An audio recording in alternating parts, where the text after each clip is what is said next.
masoyi na gani na ga idanun shi na alfarma. Me za a yi min ne ba zan canza masoyi ba, duk mai haƙuri wata ran zai hau karaga daidai.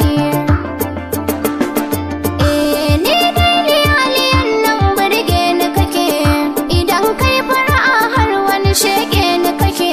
Ai a'a ni fa matan nan tsoron ku nake, wato kun ga ina dan ciniki na in rike, yakin zo hada shashake muryar kike. To ai kai na ga sele ne yayin kake. Ai da sale da sele duka sale su karama ku sani sani da auren shi yake. To wannan maganar ce da na yi ma a waya, ni kam na yi shiri gobe nake son tafiya. Da kuma kin zo daidai da ina jin gajiya, garin babu kuɗi kowa ya canza miya. To ai 3,000 ne babu yawa za ka iya. Ai 3,000 kan kin karɓi kuɗin akuya, ina laifin faɗari 3 in zana iya, da ƙasar ta ki ruwan sanyi har ƙara jiya.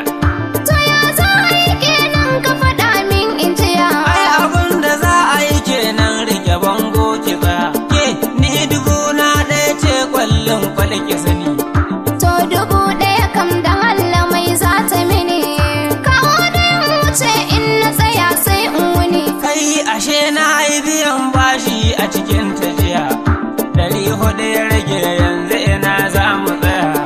Wayaya maganar tamu take canza wuya. Tana canza wuya to halakin ban ajiya. ‘Yan mata soyayyar nan fa ba dole ba ce, domin na kula ni za ki lahanta da ice.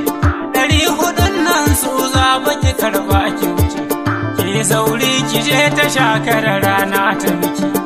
To shi kenan kawo su a gaggauce nake. Kai ashe zan sai kati kuma bayan azahar, abin dai da yawa ga la'azar ga azahar. Ga 170 ba ni 30 in rike, tausayin ki na ji na san ba yadda kike.